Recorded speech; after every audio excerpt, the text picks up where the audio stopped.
तो मैं हूं आपके साथ पूर्णिमा मिश्रा। खबरों के नहले पे विश्लेषण का दहला लेकर मैं फिर से हाजिर हूं आपके सामने। राजस्थान में बीजेपी ने अब की बार किन वादों का पिटारा खोला है? मराठा आरक्षण के लिए फिर क्रांति की नौबत क्यों आ गई है? गुजरात में टल्ली डॉक्टर ने क्या किया और मंगल के अंदर क्या है? पाकिस्तान की इंटरनेशनल बेइज्जती कहां और किसने कराई? जम्मू कश्मीर में क्या दिल्ली बेईमानी कराना चाहती थी? देश और दुनिया की ऐसी हर बड़ी खबर पूरी रफ्तार और विस्तार के साथ आपको दिखाएंगे। शुरू करते हैं नहले पे दहला इस वक्त की टॉप 25 खबरों के साथ। कुरुक्षेत्र में मजदूरी के 100 रुपए मांगने पर दबंग ने पीट कर मार डाला। सीसीटीवी के सहारे आरोपियों की तलाश में जुटी पुलिस। यूपी के शामली में पीसीआर से उतारकर भीड़ ने युवक की पिटाई की। तमाशबीन बने रहे पुलिस वाले। युवक की मौत से नाराज लोगों ने जाम लगाया। लखनऊ में मुख्यमंत्री आवास चौराहे पर बुजुर्ग ने किया आत्मदाह की कोशिश। प्रतापगढ़ में दबंगों ने बुजुर्ग की जमीन पर कर रखा था कब्जा। चौराहे पर बुजुर्ग ने किया आत्मदाह की कोशिश। प्रतापगढ़ में दबंगों ने बुजुर्ग की जमीन पर कर रखा था कब्जा। मुंबई के कांदिवली में बंदूक की नोक पर कैश वैन लूटने की कोशिश। गार्ड की बहादुरी से लुटेरों की कोशिश नाकाम हुई। मिर्जापुर में घर के बाहर खड़ी बुलेरो पर चोरों ने हाथ साफ किया। सीसीटीवी के सहारे आरोपियों की तलाश कर रही है पुलिस। यूपी के सुल्तानपुरी में चलती गाड़ी में अचानक से लगी आग के बाद अफरा तफरी। आग में कार जलकर पूरी तरह से खाक। सहारनपुर में पुल निर्माण के दौरान लोहे का जाल गिरने से 2 मजदूरों की दर्दनाक मौत। 5 मजदूर गंभीर रूप से घायल। सार्क समिट के लिए पाकिस्तान भेजेगा पीएम मोदी को न्योता। 2016 में भारत की नाराजगी के बाद सार्क समिट रद्द हुई थी। जम्मू कश्मीर में 2 जगहों पर आतंकी और सुरक्षा बलों में मुठभेड़ हुई। कुलगाम में 3 आतंकी ढेर। सेना का 1 जवान भी शहीद। पाकिस्तान में करतारपुर कॉरिडोर का शिलान्यास कल। समारोह में केंद्रीय मंत्री हरसिमरत कौर और हरदीप पुरी होंगे शामिल। करतारपुर कॉरिडोर के शिलान्यास में शामिल होने के लिए लाहौर पहुंचे सिद्धू। कहा, गुरु नानक का संदेश वाहक बनकर शांति का पैगाम लाया हूं। पीएम मोदी कल अर्जेंटीना दौरे पर होंगे रवाना। G20 समिट में लेंगे हिस्सा। 2 दिसंबर को लौटेंगे भारत। मध्य प्रदेश और मिजोरम में कल विधानसभा चुनाव के लिए वोट डाले जाएंगे। एमपी की 230 और मिजोरम की 40 सीटों पर वोट डाले जाएंगे। एमपी में वोटिंग से एक दिन पहले छिंदवाड़ा में कमलनाथ ने हनुमान मंदिर में पूजा अर्चना की। जीत का आशीर्वाद दिया। पीएम मोदी ने तेलंगाना की रैली में केसीआर पर हमला बोला। कहा, कांग्रेस 50 साल बिना कुछ किए जीतती रही। केसीआर भी बिना कुछ किए जीतना चाहते हैं। तेलंगाना में कल अमित शाह और राहुल गांधी आमने सामने होंगे। रैली के साथ रोड शो करेंगे अमित शाह। चंद्रबाबू नायडू के साथ मंच साझा करेंगे राहुल। राजस्थान में बीजेपी ने खोला वादों का पिटारा। छात्राओं को मुफ्त स्कूटी, लैपटॉप, साइकिल का वादा किया। संकल्प पत्र में बेरोजगारों को 5000 भत्ता देने का जिक्र। ममता बनर्जी का बीजेपी पर बड़ा हमला। बोली, राम नहीं रावण की उपासक है बीजेपी। खुद को देवी दुर्गा का उपासक बताया। कश्मीर में राज्यपाल के बयान पर सियासत तेज हुई। कहा, दिल्ली की तरफ देखता तो जम्मू कश्मीर में सज्जाद लोन की सरकार होती। मुजफ्फरपुर शेल्टर होम केस में बिहार सरकार को फटकार। एफआईआर में सुप्रीम कोर्ट ने रेप की धारा और पॉक्सो एक्ट जोड़ने का आदेश दिया। गाजियाबाद में स्कूल के बाहर से 8 साल के बच्चे के अपहरण की खबर सामने आई। परिजनों ने मासूम के पिता पर अगवा करने का आरोप लगाया। आगरा में कुछ युवकों ने मिलकर छात्र की पिटाई कर दी। पिटाई का वीडियो सोशल मीडिया पर वायरल हुआ। महिला क्रिकेट टीम में बवाल जारी है। मिताली राज ने कोच रमेश पवार पर अपमानित करने का आरोप लगाया। साथ ही डायना एडुल्जी पर भी पक्षपात का आरोप लगाया। ओडिशा की राजधानी भुवनेश्वर में हॉकी वर्ल्ड कप का रंगारंग आगाज हुआ। शाहरुख, माधुरी सहित कई सितारों ने परफॉर्म किया। कल भारत का साउथ अफ्रीका से मैच होगा। मशहूर गायक मोहम्मद अजीज का हार्ट अटैक से निधन हुआ। कोलकाता से शो करके मुंबई लौटने के दौरान बिगड़ी थी तबीयत।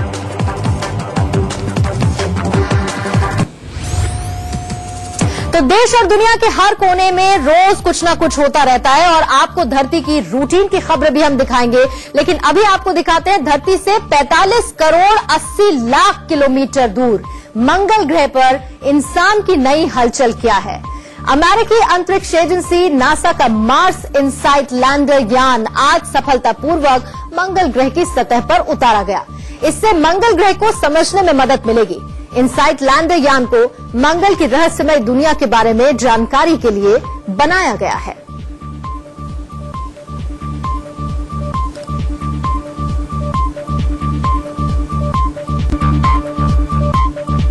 एक एक जानकारी आप देखेंगे कुछ इसी तरह से, क्योंकि चांद के बाद मंगल ग्रह ही है जिस पर अंतरिक्ष वैज्ञानिकों और दुनिया भर की जो स्पेस एजेंसीज हैं वो सबसे ज्यादा इस वक्त दिलचस्पी बनाए हैं, क्योंकि मंगल ही है जो भौगोलिक तौर पर धरती के सबसे करीब माना जाता है। मंगल पर नासा के इनसाइड मिशन में जिस रोबोट की लैंडिंग हुई है वो मंगल की सतह के अंदर घुसकर खोज करेगा।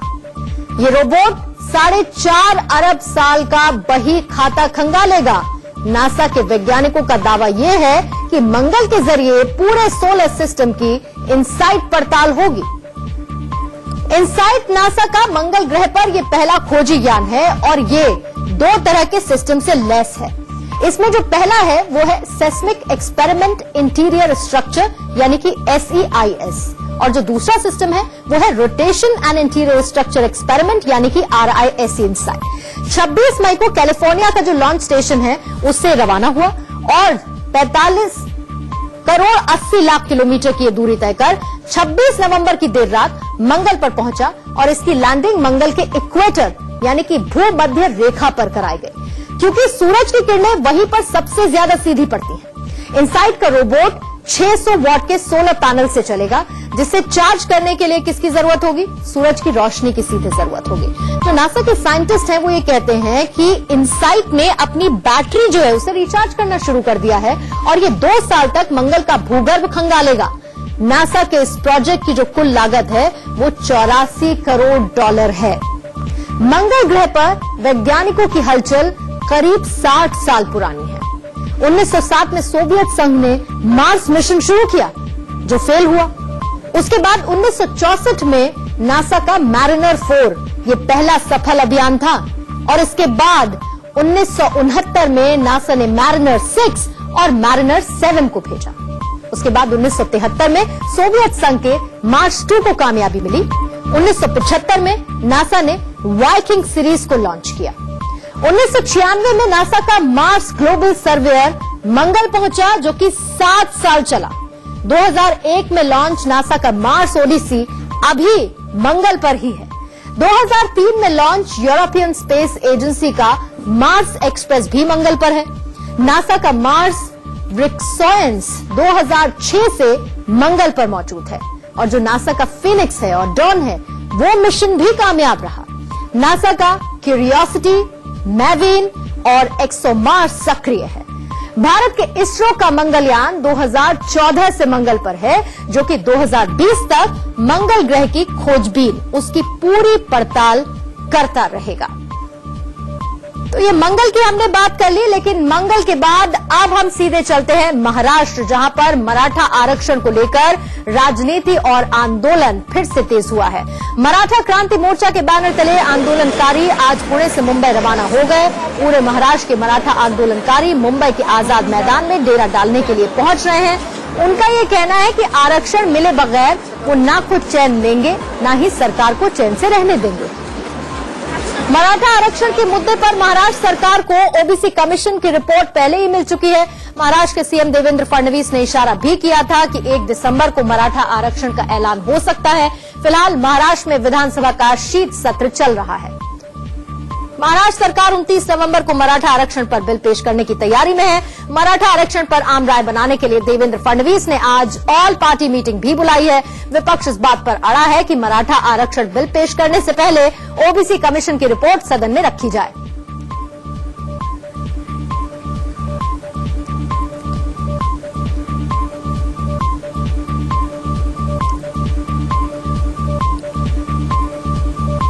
मुजफ्फरपुर शेल्टर होम मामले में सुप्रीम कोर्ट ने बिहार सरकार को फटकार लगाई। सर्वोच्च अदालत में एफआईआर में धाराएं ठीक से न लगाने पर नाराजगी जाहिर की और इसके साथ ही कोर्ट ने 24 घंटे के अंदर एफआईआर में बलात्कार की धारा 377 जोड़ने का निर्देश भी दिया है। अदालत ने कहा कि एफआईआर में आरोपियों पर पॉक्सो एक्ट भी लगाया जाए। जज ने कहा, आप लोग कर क्या रहे हैं? ये शर्मनाक है। किसी बच्चे के साथ कुकर्म होता है और आप कुछ नहीं कहते हैं। आप ऐसा कैसे कर सकते हैं? ये अमानवीय है। हमें बताया गया था कि इस मामले को संजीदगी से देखा जाएगा। क्या यही संजीदगी है? हम जब भी इस मामले की फाइल पढ़ते हैं दुख होता है। हर मामले की जांच क्यों नहीं हो रही है?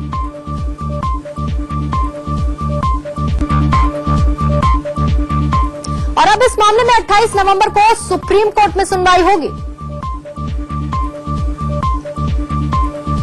दिल्ली के मुख्यमंत्री अरविंद केजरीवाल की सुरक्षा में फिर से सेंधमारी हुई। दिल्ली पुलिस ने केजरीवाल के जनता दरबार से एक शख्स को कारतूस के साथ गिरफ्तार किया। केजरीवाल के सरकारी आवास पर जनता दरबार में लोग पहुंचे हुए थे, तभी शक के आधार पर एक शख्स को हिरासत में लिया गया। जांच के दौरान उसके पास से बंदूक की गोली मिली। पुलिस जांच कर रही है। आरोपी शख्स की पहचान इमरान नाम से हुई है। इससे पहले पिछले हफ्ते सचिवालय में सीएम चैम्बर में केजरीवाल के ऊपर मिर्ची फेंकने की घटना हुई थी। के पास 0.2 mm का कार्ट्रिज मिला था जो कैरी कर रहा था। पुलिस को इन्फॉर्मेशन मिलते ही उसको अरेस्ट किया गया, इंटरोगेट किया गया। जांच के दौरान ये पता चला कि बावली मस्जिद करोल बाग में वो केयरटेकर है और वहां पे डोनेशन बॉक्स में कार्ट्रिज करीब 2 महीने पहले उसने डायरेक्ट किया था।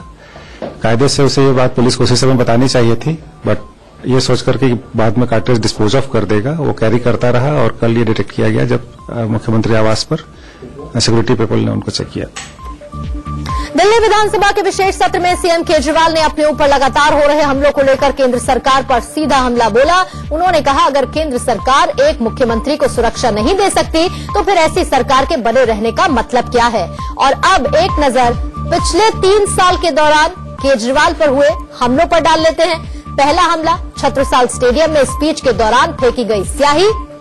दूसरा हमला सचिवालय में प्रेस कॉन्फ्रेंस के दौरान फेंका गया जूता। तीसरा हमला सिग्नेचर ब्रिज पर केजरीवाल पर हमला, बीजेपी सांसद पर आरोप लगा इसे लेकर। चौथा हमला सचिवालय में लाल मिर्च पाउडर फेंका गया। दिल्ली पुलिस की स्पेशल सेल ने यूपी के मेरठ में एनकाउंटर कर 2 इनामी बदमाशों को गिरफ्तार किया है। समीर और फुरकान नाम के दोनों बदमाशों पर 1-1 लाख रुपए का इनाम था। दिल्ली पुलिस और मेरठ पुलिस ने ज्वाइंट ऑपरेशन के तहत दोनों को मेरठ के सुहेल गार्डन इलाके से गिरफ्तार किया। दिल्ली पुलिस जब बदमाशों को पकड़ने के लिए पहुंची तो बदमाशों ने फायरिंग शुरू कर दी।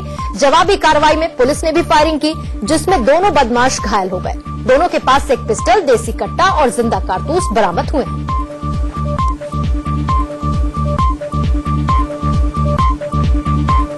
दिल्ली के छतरपुर एक्सटेंशन से एक चौंका देने वाला मामला सामने आया है। प्रेमी ने अपनी प्रेमिका का मर्डर कर खुद भी फांसी लगाकर आत्महत्या कर ली। लड़के के पास से एक सुसाइड नोट बरामद हुआ है, जिसमें उसने अपनी मौत का जिम्मेदार अपनी प्रेमिका को बताया। मृतक लड़की का नाम आयुष्ना और लड़के का नाम अभिषेक मंडल है। ये दोनों पिछले 5 महीने से किराए के एक मकान में लिव इन रिलेशनशिप में थे। पुलिस के मुताबिक दोनों के बीच किसी बात को लेकर विवाद हुआ और फिर झगड़ा इतना बढ़ गया कि अभिषेक ने पहले आयुष्ना की हत्या की और उसके बाद खुद भी फांसी लगाकर खुदकुशी कर ली। उत्तर प्रदेश के रायबरेली में जेल के अंदर बदमाशों की शराब पार्टी का वीडियो वायरल होने के बाद बड़ा एक्शन हुआ। वीडियो में दिख रहे कैदी अंशु ने बड़ा खुलासा उसके बाद कर दिया। लखनऊ से जो है मुझे यहाँ पे जेल प्रशासन ट्रांसफर किया गया है और अभी पिछले वीडियो में आपने देखा कि यहाँ पे किस तरीके से शराब और कारतूस, पिस्टल है ना, सब कुछ आता है यहाँ पे। खुलासे के बाद कैदी अंशु बेहद डरा हुआ है। उसके मुताबिक जेल प्रशासन उसकी हत्या तक करवा सकता है। और अभी कुछ दिन से ऐसा चल रहा है कि यहाँ पे हम लोगों की जो है हत्या की योजना चल रही है। सब भिजवा दो, 10,000 रुपए कल जो है जेलर को जाके सुबह दे देना आवाज पे, ठीक है। उसके बाद में 5,000 रुपए जब सारा सामान लेके आना तो अभी गेट पे जो है उसको डिप्टी को फोन कर लेना। फोन करने के बाद उसको 5,000 रुपए दे देना, ठीक है। काम करना कि दारू की बोतल जो लेना वाली मंगा ले रहे हैं। फोन आ रहा है कल से, क्या बताओ जल्दी लेके आइए। इस मामले की जांच रिपोर्ट रायबरेली डीएम ने एडीजी जेल को सौंपी, जिसमें जेल अधिकारियों की लापरवाही भी दर्ज है। इसे देखने के बाद एडीजी जेल ने jailer, deputy jailer, head jail warden और एक जेल इंस्पेक्टर को सस्पेंड कर दिया है। उत्तर प्रदेश के मथुरा में एक विदेशी महिला ने टूर गाइड पर रेप का आरोप लगाया है। ये मामला महावन थाना इलाके का है। बताया जा रहा है कि साउथ अफ्रीका से 4 दिन पहले एक विदेशी महिला अपने परिजनों के साथ मथुरा घूमने के लिए आई थी और इसके लिए उसने एक गाइड को हायर किया था। आरोप यह है कि गाइड ने विदेशी महिला को अकेले पाकर उसके साथ रेप किया। हालांकि जब पुलिस युवती को मेडिकल जांच के लिए ले जाने लगी तो उसने इनकार कर दिया। फिलहाल पुलिस ने आरोपी गाइड को हिरासत में ले लिया है और पूछताछ करने में लगी हुई है। अयोध्या में धर्म सभा के बाद से सियासत गर्मा गई है। Social democratic party of India ने अब विवादित ढांचे को फिर से खड़ा करने की आवाज बुलंद कर दी है। एसडीपीआई का कहना है कि वो 6 दिसंबर को नई दिल्ली में एक बड़ी रैली करेगी। एसडीपीआई के नेताओं ने संघ, वीएचपी और साथ ही बजरंग दल के रवैये का भी विरोध किया। नेताओं ने शिवसेना प्रमुख उद्धव ठाकरे के हालिया अयोध्या दौरे पर भी नाराजगी जाहिर की। एसडीपीआई ने खुली चेतावनी दी कि अगर हिंदुवादी संगठन 5 लाख की भीड़ जुटा सकते हैं तो वो भी 25 लाख लोग जुटाने का मादा रखते हैं। वाराणसी में 3 दिनों तक चली धर्म संसद में एक बार फिर सरकार पर राम मंदिर को लेकर निर्णायक कदम की मांग की गई। देश विदेश से आए धार्मिक संतों ने एक स्वर में अयोध्या में भव्य राम मंदिर के लिए हुंकार भरी। शहर के दक्षिणी छोर पर सिर गोवर्धन में चल रही धर्म संसद के अंतिम दिन मंदिर रक्षा विधेयक, धर्मांतरण विधेयक, वैदिक शिक्षा पद्धति और गंगा संरक्षण जैसे विषयों पर चर्चा हुई।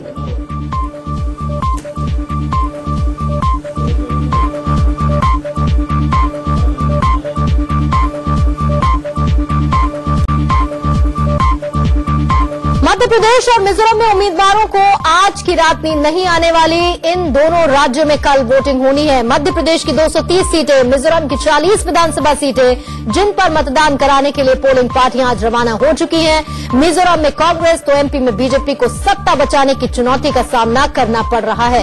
एमपी में 230 सीटों पर कल सुबह से वोट पड़ेंगे। 230 सीटों पर वोटिंग के लिए 65,000 पोलिंग बूथ बनाए गए। एमपी में कुल 2,899 उम्मीदवार मैदान में हैं, जिनका फैसला करीब 5 करोड़ 5 लाख वोटर तय करेंगे। एमपी में 230 में से 35 सीटें शेड्यूल कास्ट, 47 सीटें शेड्यूल ट्राइब के लिए रिजर्व्ड हैं। एमपी में बीजेपी सभी 230 सीटों पर चुनाव लड़ रही है, जबकि कांग्रेस ने 229 सीटों पर अपने उम्मीदवार मैदान में उतारे। एक सीट शरद यादव की पार्टी के लिए छोड़ी गई है। मध्य प्रदेश में बीएसपी ने 227 सीटों पर उम्मीदवार उतारकर मुकाबला दिलचस्प बना दिया है। गोंडवाना गणतंत्र पार्टी के साथ गठबंधन करने वाली एसपी ने 51 सीटों पर उम्मीदवार खड़े किए हैं। एमपी में जिन सीटों पर पूरे देश की निगाहें हैं, उसमें बुधनी, जो कि शिवराज सिंह चौहान की सीट है, टक्कर में कांग्रेस के अरुण यादव मैदान में है। शिवपुरी में यशोधरा राजे बीजेपी की, जिनकी टक्कर कांग्रेस के सिद्धार्थ से है, जबकि राघोगढ़ में दिग्विजय सिंह के बेटे जयवर्धन सिंह की टक्कर बीजेपी के भूपेंद्र सिंह से है। भोजपुर में सुरेंद्र पटवा के मुकाबले कांग्रेस के सुरेश पचौरी मैदान में है।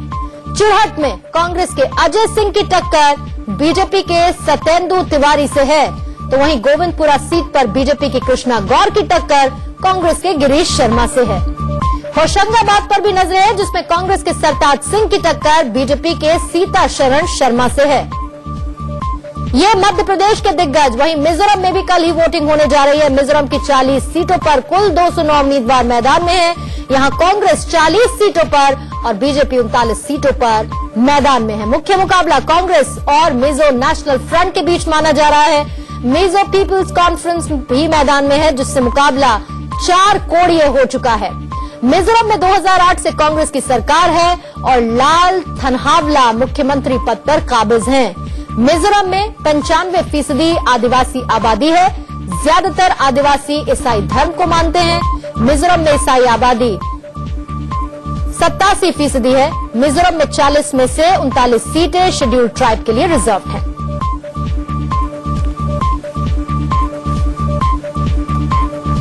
तेलंगाना में आज पीएम मोदी ने महबूबनगर और निजामाबाद में रैली की और कांग्रेस पर तंज कसा। कहा कि अगर पटेल ना होते तो हैदराबाद के लिए पाक से वीजा लेना पड़ता। इतना ही नहीं, कांग्रेस टीआरएस को किसानों की बर्बादी के लिए जिम्मेदार बताया मोदी ने कहा कि सूबे का विभाजन कैसे करना है ये कांग्रेस नहीं जानती और इसका खामियाजा तेलंगाना को आज भी भुगतना पड़ रहा है। कि इस देश में कांग्रेस ने कभी विकास किया नहीं। कांग्रेस ने देश में विकास का नामो निशान नहीं। फिर भी 50-55 साल तक वो चुनाव जीतते रहे। तो यहां के मुख्यमंत्री और उनके परिवार को लगता है अगर कांग्रेस कुछ किए बिना जीत सकती है तो वो भी जीत जाएंगे, कुछ करने की जरूरत नहीं है। लेकिन मुख्यमंत्री जी, ये वक्त बदल चुका है। देश की कोई पॉलिटिकल पार्टी 50 महीने भी कुछ किए बिना फिर से चुनाव नहीं जीत सकती है। राजस्थान में बीजेपी ने चुनावी वादों का पिटारा आज खोल दिया। बीजेपी ने अपने घोषणा पत्र को राजस्थान गौरव संकल्प पत्र बताया। वित्त मंत्री अरुण जेटली, मानव संसाधन विकास मंत्री प्रकाश जावड़ेकर और राजस्थान की सीएम वसुंधरा राजे ने ये संकल्प पत्र जारी किया। राजस्थान को अगले 5 साल के अंदर किस रास्ते पे ले जाना चाहते हैं, उसके बारे में मैं थोड़ा सा बताना आपको चाहूंगी। फसलों की लागत का 1.5 गुना भाव उसके अंदर मिलना सुनिश्चित करने की दृष्टि से हमने एमएसपी की खरीद की प्रक्रिया को अधिक पारदर्शी और सुदृढ़ बनाने का काम करेंगे। 30,000 सरकारी नौकरी देने के साथ साथ आगामी 5 वर्ष में स्वरोजगार और निजी क्षेत्र में 50 लाख रोजगार के अवसर सृजित करने का काम किया जाएगा। 80,000 हेक्टेयर भूमि में सिंचाई की सुविधा के सुधार होगा और साथ साथ 2 लाख हेक्टेयर में नवीन सिंचाई की सुविधा भी खुली जाएगी। वसुंधरा के मुताबिक उन्होंने पिछले घोषणा पत्र में 665 वादे किए थे, जिसमें से 630 वादे पूरे किए जा चुके हैं। उन्होंने बताया कि बीजेपी सरकार ने राज्य में 7 नए मेडिकल कॉलेज खोले हैं, लड़कियों को स्कूटी दी, शिक्षा स्वास्थ्य पर तेजी से काम किया। जहां पीने का पानी नहीं था वहां पीने का पानी भी पहुंचाया गया। किसानों का हमने 50,000 रुपए तक का कर्ज माफ किया।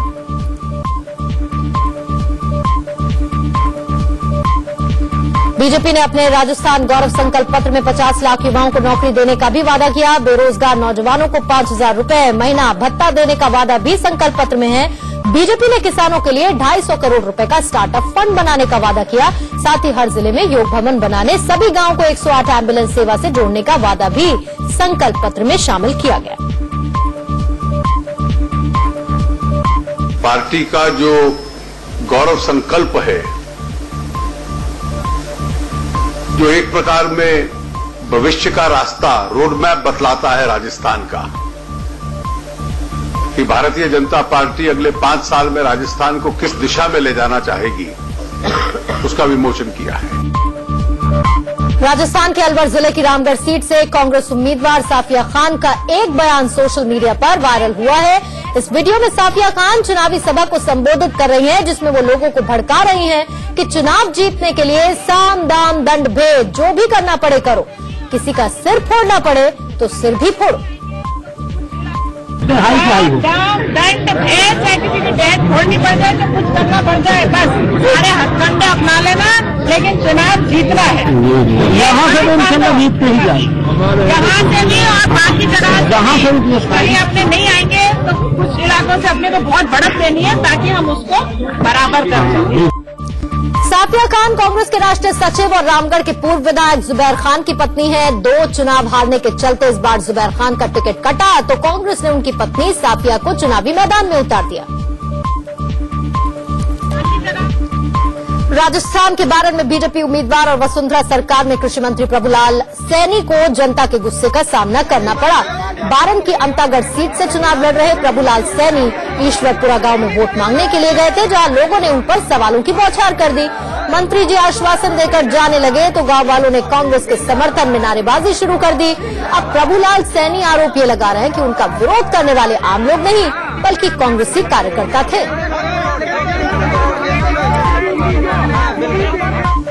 राजस्थान के सिरोही में ही बीजेपी उम्मीदवार और गोपालन मंत्री ओटाराम देवासी को भी जनता की नाराजगी झेलनी पड़ी। ओटाराम देवासी सिरोही की पिंडवाड़ा सीट से बीजेपी उम्मीदवार हैं और वो कैलाश नगर इलाके में वोट मांगने के लिए पहुंचे थे, जहां जनता ने उनसे पुराने वादों का हिसाब मांगा। देवासी जिस गोपालन विभाग के मंत्री हैं, उसी विभाग के तहत आने वाली गौशालाओं की हालत पर भी उनको जवाब देते नहीं बना। लोग इस कदर भड़के कि मंत्री के सामने उनके खिलाफ नारेबाजी करने लगे। मारे वो रोड मारो फेवर वो आपने को रोड में बनावे आपने जो वो चीजों को ध्यान दो, तो खाली आश्वासन आप क्यों दे दिया?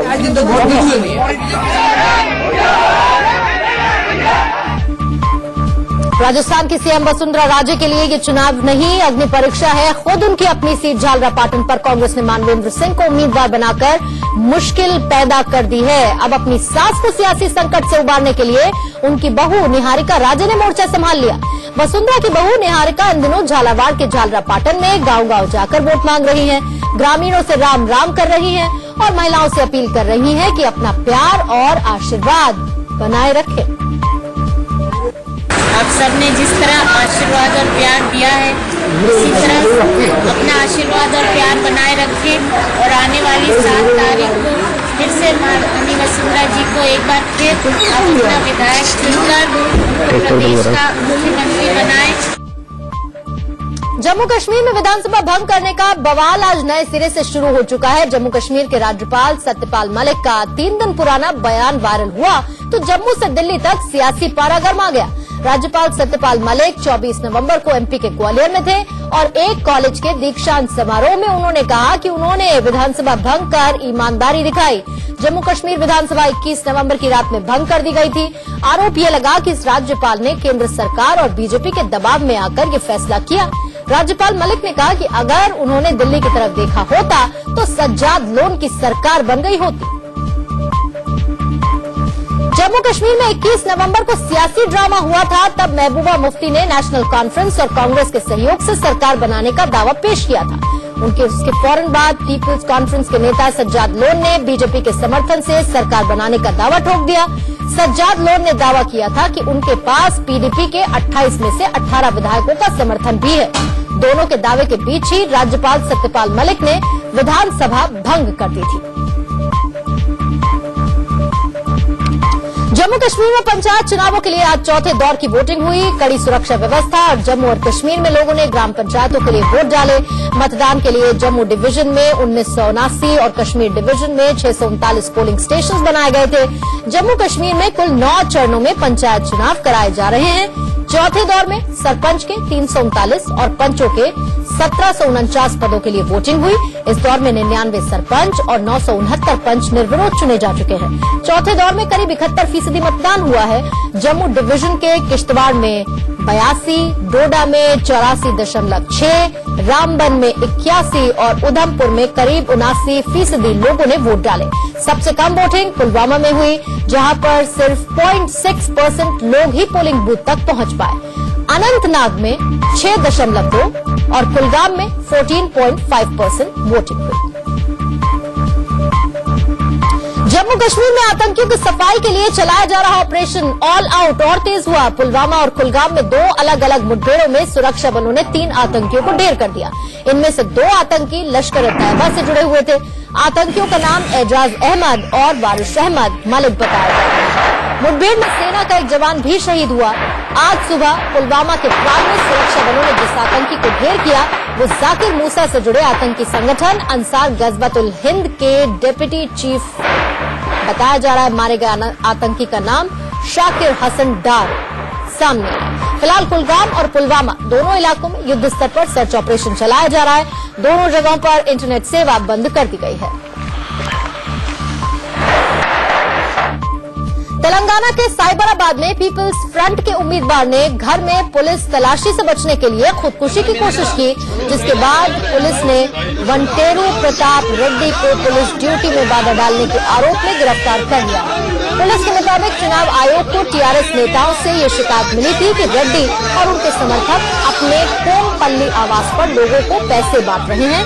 इसके बाद चुनाव आयोग के निर्देश पर पुलिस रेड्डी के घर की तलाशी लेने के लिए पहुंचे, लेकिन रेड्डी और उनके परिवार वालों ने पुलिस टीम को घर में घुसने से रोका। रेड्डी के परिजनों ने आरोप लगाया कि पुलिस तलाशी के नाम पर कांग्रेस नेताओं और कार्यकर्ताओं को डराने का प्रयास कर रही है।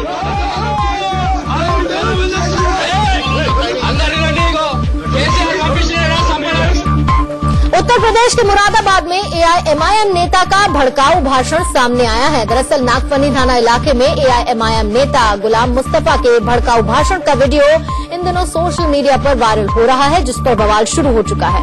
आपको जानकारी दे दें, लखनऊ में 29 नवंबर को मुस्लिम आरक्षण के लिए एआईएमआईएम की जनसभा होनी है, जिसकी तैयारी को लेकर नागफनी इलाके में सभा आयोजित की गई थी, जहां पर एआईएमआईएम नेता गुलाम मुस्तफा ने बाबरी मस्जिद और राम मंदिर के मुद्दे पर बोलना शुरू कर दिया। इस दौरान गुलाम मुस्तफा ने पीएम मोदी और यूपी के सीएम योगी आदित्यनाथ को लेकर विवादित बयान भी दिया। पुलिस ने वीडियो सामने आने के बाद जांच शुरू कर दी है। नागफनी क्षेत्र में एक भड़काऊ भाषण का वीडियो वायरल हुआ जो पुलिस को प्राप्त हुआ था, उसमें हम लोगों ने एक मुकदमा दर्ज किया है, उस पर जांच कर रहे हैं। उसमें माननीय प्रधानमंत्री जी और माननीय मुख्यमंत्री जी को लेकर कुछ आपत्ति का भाषण वो दे रहे थे, वो उसमें दिखाई दे रहा है। उस वीडियो को हम लोग FIR दर्ज किया है और उसका पूरा परिशीलन कर रहे हैं और उसके आधार पर हम लोग अग्रिम कार्रवाई करेंगे। बिहार विधानमंडल के शीतकालीन सत्र के दूसरे दिन विपक्ष ने जमकर हंगामा किया। विपक्षी सदस्यों ने राज्य में कमजोर और बदहाल कानून व्यवस्था को मुद्दा बनाते हुए जोरदार हंगामा किया। हालांकि विधानसभा अध्यक्ष विजय चौधरी ने विपक्ष के सदस्यों से बार बार अपनी सीटों पर जाकर बैठने का आग्रह किया, लेकिन विपक्षी दलों ने उनकी एक नहीं सुनी। वहीं कार्यवाही शुरू होने के पहले कांग्रेस विधायकों ने विधानसभा पोर्टिको में प्रदर्शन किया। कांग्रेस विधायकों को आरजेडी का भी समर्थन मिला। सरकार के खिलाफ जमकर नारेबाजी हुई। आज होम मिनिस्ट्री जब बिहार के पुलिस जब मान रहा है कि बिहार में अपराध बढ़ा है, केंद्र में अगर CRB की रिपोर्ट अगर आती है कि अपराध जो है बिहार में दुगुना हुआ है 1 साल के अंदर, तो जो होम मिनिस्ट्री के जो सवालात हैं, तो हम विपक्ष के लोग कहां जाकर के पूछने का काम करेंगे, ये हम लोग जानना चाहते थे। ये जानते थे कि इनकी चोरी जो है वो पकड़ी गई है, इसलिए मुख्यमंत्री के जितने भी डिपार्टमेंट थे पूरे वर्ग को ही प्रश्नकाल उत्तर से पूरी तरीके से खत्म कर दिया गया। गुजरात के बोटाद में शर्मसार करने वाला एक मामला सामने आया है, जहां डॉक्टर ने शराब के नशे में डिलीवरी की, जिस वजह से मां और बच्चे की मौत हो गई। लापरवाही से दोनों की मौत के बाद पीड़ित परिवार ने पुलिस को बुलाया। ब्रेथ एनालाइजर से की गई जांच में सामने आया कि डॉक्टर शराब के नशे में था। लेबर पेन होने के बाद महिला को सरकारी हॉस्पिटल ले जाया गया था। महाराष्ट्र के थाने में एक लेडी डॉक्टर ने अपने घर की छत से कूदकर सुसाइड कर लिया। सुसाइड का वीडियो CCTV में रिकॉर्ड हुआ। प्राजक्ता कुलकर्णी नाम की डॉक्टर पहले लिफ्ट के जरिए घर की छत पर जाती हैं और वहां से कूदकर जान दे देती हैं। प्राजक्ता ने खुदकुशी क्यों की, इसका खुलासा नहीं हो पाया। पुलिस CCTV फुटेज को खंगाल रही है और आगे मामले की जांच शुरू कर दी है। मुंबई की कांदिवली में बंदूक की नोक पर कैश वैन को लूटने की कोशिश की गई है। दोपहर 2 बजे के करीब ATM के पास खड़ी विजय बैंक की कैश वैन को लूटने के इरादे से 2 अज्ञात लुटेरों ने हमला कर दिया, लेकिन कैश वैन की सुरक्षा कर रहे गार्ड ने बड़ी ही सूझबूझ के साथ कैश की सुरक्षा की। अज्ञात लुटेरे और कैश वैन गार्ड के बीच कैश बॉक्स को लेकर छीना झपटी भी हुई। इसी बीच लुटेरे वहां से लोगों को देखकर भाग निकले। उत्तर प्रदेश के जालौन में बालू माफियाओं की दबंगई का एक वीडियो सामने आया है। 2 बालू माफिया बेखौफ होकर लगातार फायरिंग कर रहे हैं। एक शख्स पिस्टल से गोली चला रहा है तो दूसरा राइफल से फायरिंग कर रहा है।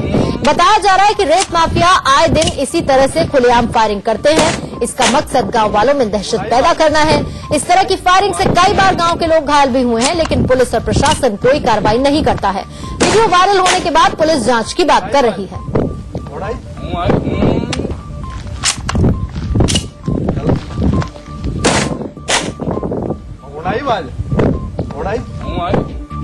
सुप्रीम कोर्ट के आदेशों के बाद भी हर्ष फायरिंग की घटना रुकने का नाम नहीं ले रही। ताजा मामला उत्तर प्रदेश की राजधानी लखनऊ का है, जहां शादी के दौरान ताज मैरिज हॉल के सामने हर्ष फायरिंग की गई। तस्वीरें आपके सामने हैं। जिस जगह फायरिंग की जा रही है वहां गाड़ियों की आवाजाही भी लगातार जारी है, यानी कि जरा सी चूक किसी की जान पर भारी पड़ सकती है, लेकिन ये लोग बेखबर होकर सरेआम हर्ष फायरिंग करते हैं। बिहार के गया में पंचायत भवन निर्माण में लगी JCB को नक्सलियों ने आग के हवाले कर दिया। घटना की सूचना पुलिस को मिलते ही पुलिस घटनास्थल पहुंची, जांच कर रही है।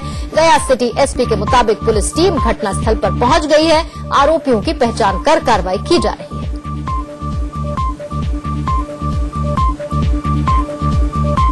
छत्तीसगढ़ के सुकमा में नक्सलियों की ट्रेनिंग का एक वीडियो वायरल हो रहा है। दरअसल जंगल में नक्सलियों को ट्रेनिंग देने वाले इस कमांडर को सुरक्षा बलों ने एनकाउंटर में मार गिराया था।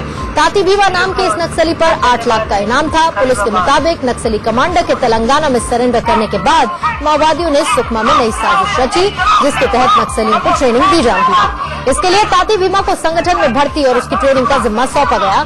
ऐसे में ये वीडियो बताने के लिए काफी है कि छत्तीसगढ़ और तेलंगाना में लाल आतंक किस तरह से नक्सली हमलों की साजिश रचता है। विधानसभा चुनाव नजदीक आते ही कांग्रेस और बीजेपी में जुबानी जंग तेज हो चुकी है। दिल्ली में कांग्रेस नेता मनीष तिवारी का बुक लॉन्च कार्यक्रम, जिसमें पूर्व पीएम मनमोहन सिंह पहुंचे, पीएम मोदी को नसीहत ही दी डाली। मनमोहन ने कहा कि पीएम मोदी को पद की गरिमा बनाए रखनी चाहिए, विवादित बयान देने से बचना चाहिए। मनमोहन ने पीएम मोदी को संयम बरतने के साथ साथ गैर बीजेपी शासित राज्यों के मुख्यमंत्रियों के साथ अच्छे संबंध बनाए रखने की भी सलाह दे डाली।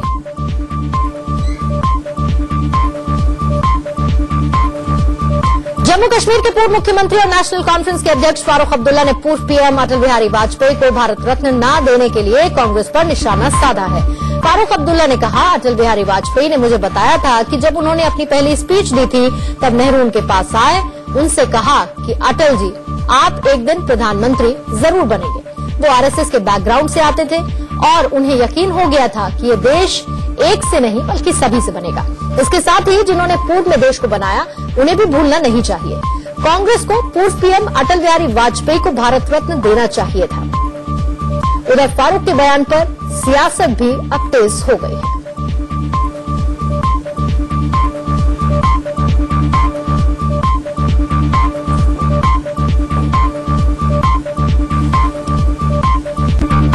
हजारों ऐसे स्वतंत्रता संग्राम के सेनानी और राष्ट्रभक्त रहे हैं जिन्होंने देश के निर्माण में, देश की आजादी के लिए अपनी कुर्बानी दी और काम किया। उसको कांग्रेस भूल गई थी। वो एक परिवार के इर्द गिर्द सीमित रख करके और पूरे के पूरे अचीवमेंट को दिखाती रही। भारत रत्न किसको दिया जाए, किसको न दिया जाए, ये एक समिति का फैसला होता है और निसंदेह अटल जी योग्य, हर पुरस्कार के योग्य थे, आदरणीय थे, पर कब दिया जाए ये फैसला तो कमेटी को करना था। और मैं इतनी कह सकता हूं कि कोई अवार्ड से उनके सम्मान को नहीं आंका जा सकता।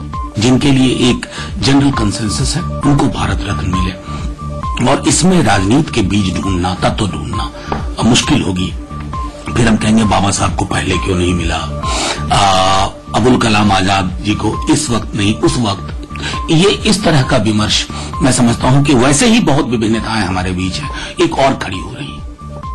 पूर्व आईएएस अधिकारी अपराजिता सारंगी आज बीजेपी में शामिल हो गए। बीजेपी अध्यक्ष अमित शाह ने अपराजिता सारंगी को बीजेपी में ज्वाइन कराया। इस मौके पर केंद्रीय मंत्री धर्मेंद्र प्रधान समेत ओडिशा बीजेपी प्रदेश अध्यक्ष बसंत पांडा समेत कई नेता मौजूद थे। अपराजिता सारंगी ओडिशा कैडर से 1994 बैच की पूर्व आईएएस ऑफिसर है, जो 2013 तक ग्रामीण विकास मंत्रालय में संयुक्त सचिव के पद पर तैनात थी। सारंगी ने हाल ही में वीआरएस लिया है। आपको बता दें कि छत्तीसगढ़ विधानसभा चुनाव से पहले पूर्व आईएएस, आईपीएस और आईएफएस समेत 17 अधिकारियों ने बीजेपी का दामन थामा था। बीजेपी की सदस्यता लेने वाले इन अधिकारियों में से 10 से ज्यादा अधिकारी पुलिस विभाग से हैं। जिन अधिकारियों ने बीजेपी से रिश्ता जोड़ा है उनमें से कई लोग चुनाव लड़ने की भी तैयारी में हैं। केरल के कोच्चि में यौन उत्पीड़न के आरोपी विधायक को सीपीएम ने पार्टी से सस्पेंड कर दिया है। दरअसल शोरनूर से सीपीएम विधायक पीके शशि पर कुछ महीने पहले एक महिला कार्यकर्ता ने यौन उत्पीड़न का आरोप लगाया था। अगस्त में मामला वृंदा करात को भेजा गया था। सीपीएम के राष्ट्रीय महासचिव सीताराम येचुरी को भी ईमेल के जरिए इस बारे में जानकारी दी गई थी और आज शशि को 6 महीने के लिए पार्टी से सस्पेंड कर दिया गया।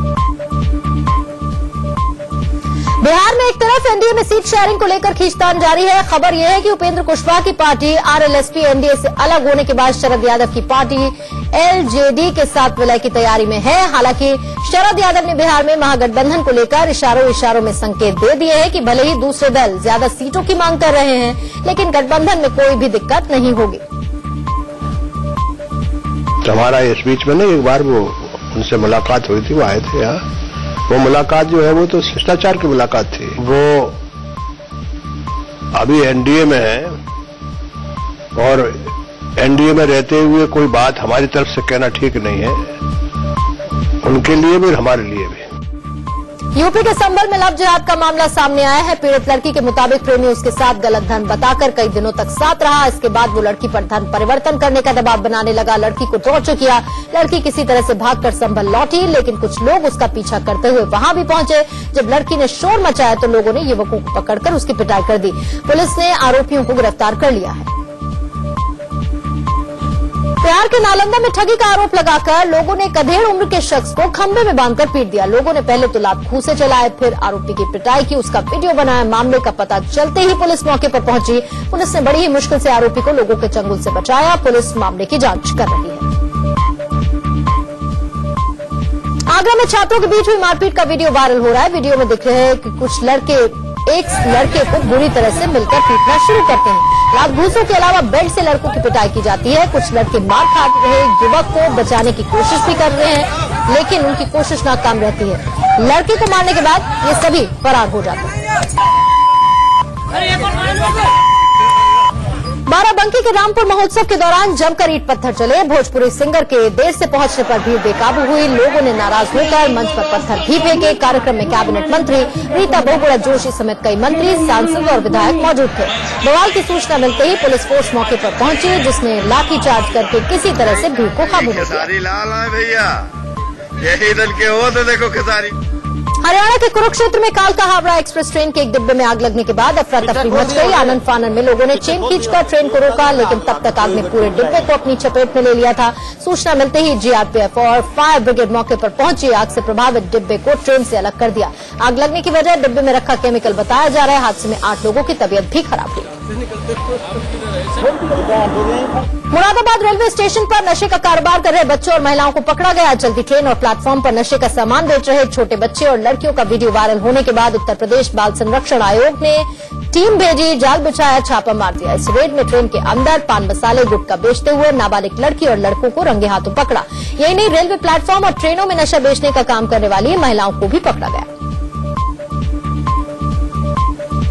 केरल के कोच्चि में 9वीं मिलिट्री फोटो प्रदर्शनी का आयोजन किया गया, जिसमें सेना से जुड़ी 90 फोटो की प्रदर्शनी लगाई गई। सेना के बड़े ऑफिसर्स ने फोटो प्रदर्शनी का इनॉग्रेशन किया। सुबह 10 बजे से लेकर शाम 6 बजे तक प्रदर्शनी आम लोगों के लिए खोली गई। जिनको भी सेना के कामकाज में दिलचस्पी है, उनके लिए ये प्रदर्शनी किसी वरदान से कम नहीं। और इसी के साथ नहले पे दहला में वक्त है छोटे से ब्रेक का।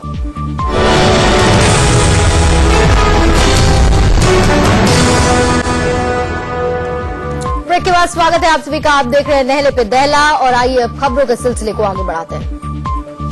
लंदन में पाकिस्तान के चीफ जस्टिस के पीए ने जमकर हंगामा किया, जिसके बाद सुरक्षा कर्मचारियों ने जफर इकबाल कलानौरी को बीच कार्यक्रम में हॉल से धक्का देकर बाहर कर दिया। इस समारोह में पाकिस्तान के चीफ जस्टिस मियां साकिब निसार भी मौजूद थे, जो पाकिस्तान के लिए फंड इकट्ठा करने पहुंचे थे।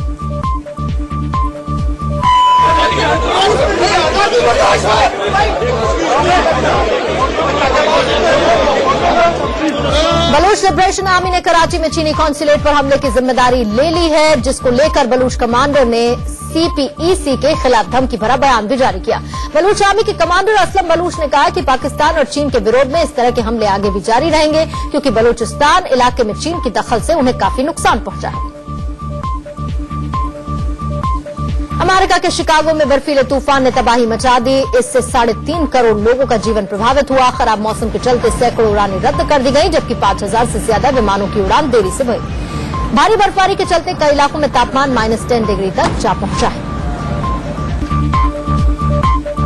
सऊदी अरब की गठबंधन फौज का यमन पर बमबारी और हमला जारी। सेना ने टैंक और मशीन गन से भीषण बमबारी की। इससे पहले सोमवार को हड्रा प्रांत में ड्रोन हमले में एक ही परिवार के 6 लोगों की मौत हुई थी, जबकि 5 लोग घायल हुए थे। सऊदी अरब इससे पहले भी कई बार यमन के रिहायशी इलाकों पर बमबारी कर चुका है। रूस और यूक्रेन के बीच समुद्री सीमा विवाद लगातार बढ़ता जा रहा है। इस मामले में रूस की कार्रवाई के बाद अमेरिकी राष्ट्रपति डोनाल्ड ट्रंप ने नाराजगी जाहिर की। ट्रंप ने उम्मीद जताई कि जल्द ही सब ठीक हो जाएगा। वहीं दूसरी तरफ यूक्रेन ने सीमावर्ती क्षेत्रों में मार्शल लॉ के प्रस्ताव को मंजूरी दे दी।